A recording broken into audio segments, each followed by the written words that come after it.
Welcome to Let's Therapy, where we get real and raw about your mental health, faith, and blended family. We're your hosts, counselors Scott and Vanessa Martindale. Now let's therapy.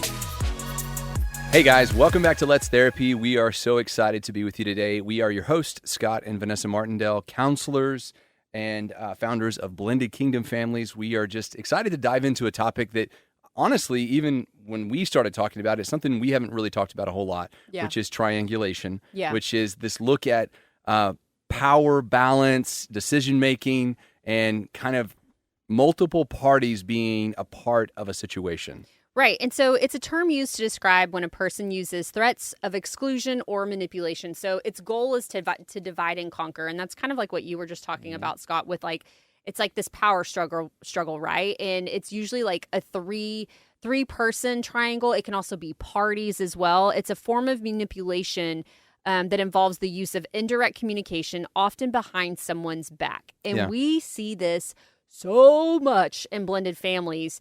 We were at the EXO marriage conference this past weekend and kind of talked indirectly about it.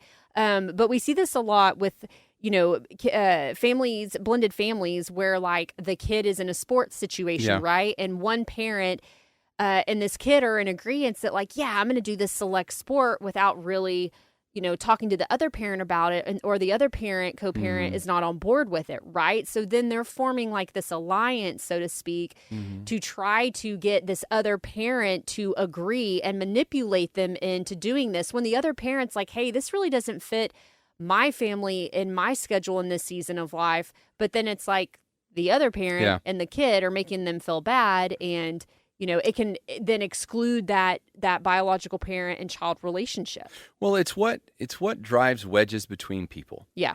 And as we were talking about this, I said the biggest concept here is fear.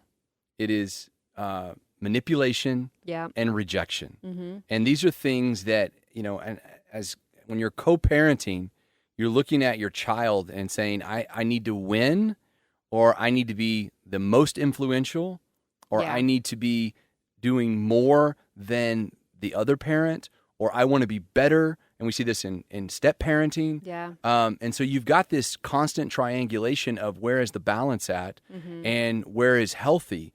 And again, every single blended family that we've worked with, including our own, we have experienced this. Yeah. And it is extraordinarily frustrating and dangerous. Very dangerous.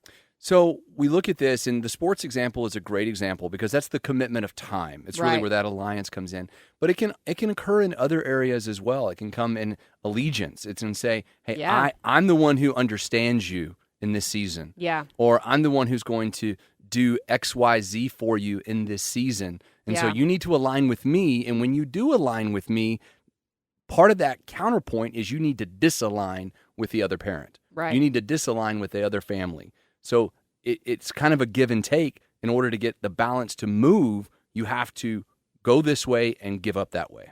Right. And I think another way to look at it, too, is it can occur when two people are involved in a form of conflictual communication, an attempt to involve a third party. So it could be that like both biological parents, co-parents are not getting along and they can't come to an agreement on a situation. So they're like, hey, we're going to bring the kid into this and ask their view when they don't need to bear the emotional weight or burden of that, right?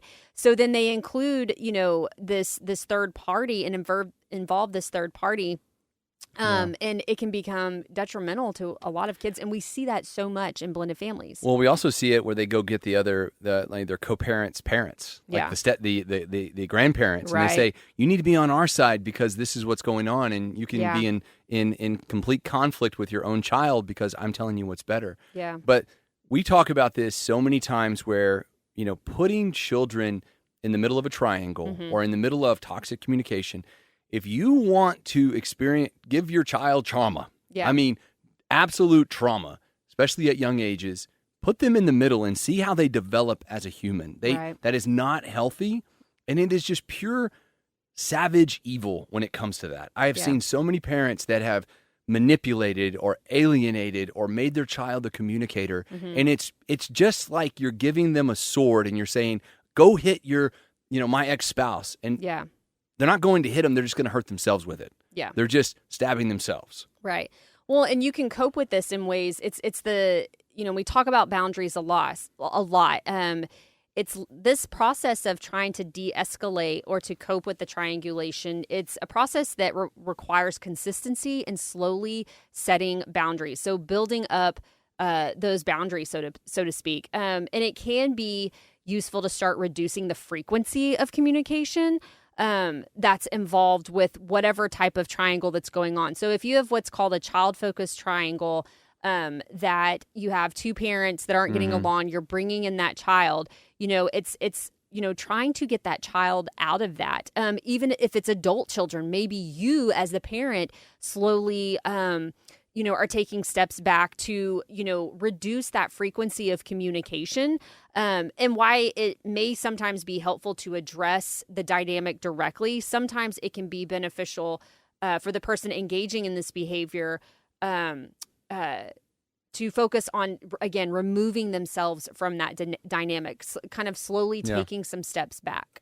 Well, I think you're absolutely right. And the other thing to point out, too, is in a blended family, you may have 3 or 4 of these triangles going on at the same time. Oh, yeah. Because you may have his ex-spouse, her ex-spouse, his children, her children, his grandparent, her grandparent. So you may have 3 or 4 of these unhealthy triangles going at all times. Yeah. So monitoring what is happening from a communication standpoint, very healthy. Yeah.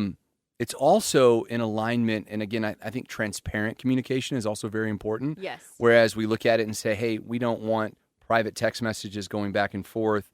We don't want, words being said that everybody's not, privy to that information. Yeah. And we, may call out that behavior and say, hey, I don't want our child to be the messenger. I think the child-centered triangle is probably the most common. Yeah. It's where the child gets put in the middle, and we want to start alienating or manipulating that child to put the balance on our side. Yeah. And the hard part for people to understand is that is always going to bite you in the end. Yeah. It's always going to, as kids mature and they start understanding emotional intelligence, they understand how they're manipulated.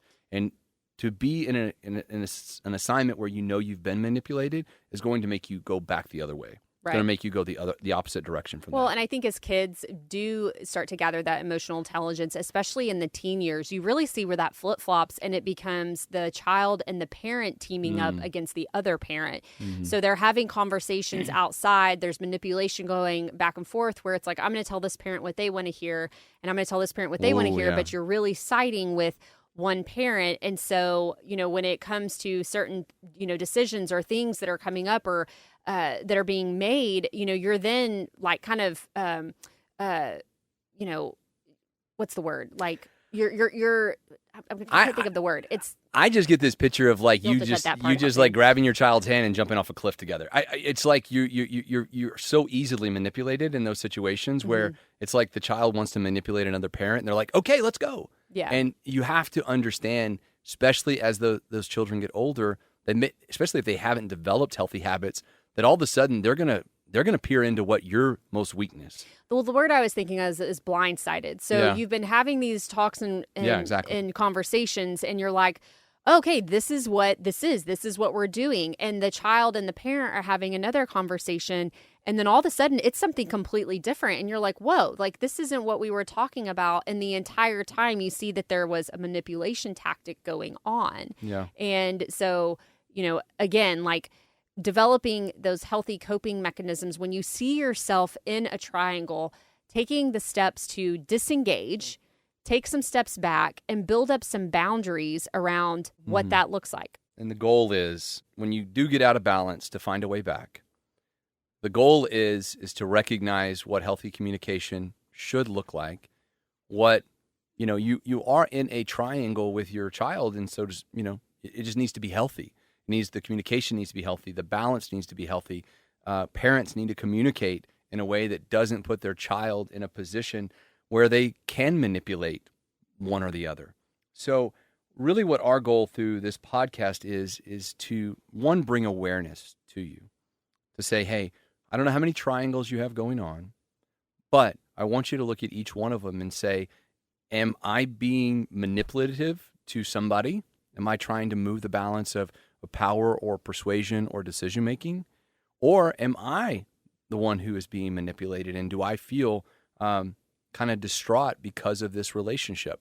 And is it something that is acute? Did it just happen maybe on accident and you want to correct it? Or is it a chronic issue that you're continuing to deal with year after year after year? And if that is the case, and then that's why we as therapists say, hey, get into counseling, have open conversations about that. Grab a great biblical counselor, find an opportunity. Don't be scared to take that step. Yes. And then also, making sure that, your marriage stays strong, that you're in prayer for these situations. Yeah. We give people tools all the time and say, the elements that you'll deal with in a blended family are all over the spectrum. Mm-hmm. You're going to deal with so many different things. We want to always give you a guide back and say, where's your prayer life? Focus on your marriage and focus on your kids. That's kind of the roadmap back. And be in the Word. That's what be in your faith, right? Yeah, be in the Word. Be in the Word. All right. So, guys, I hope that you've enjoyed this. Vanessa, anything you want to add at the end? No, you guys, if you wouldn't mind leaving us a review, we would love to hear your feedback about the podcast. Any topics that you would like for us to cover, please let us know. You can email us at info@blendedkingdomfamilies.com. We'd love to cover anything that's on your heart or that you would love to hear more about. Guys, cannot wait to be back with you again next week. Take care and have a wonderful, wonderful day. Be blessed in all that you do.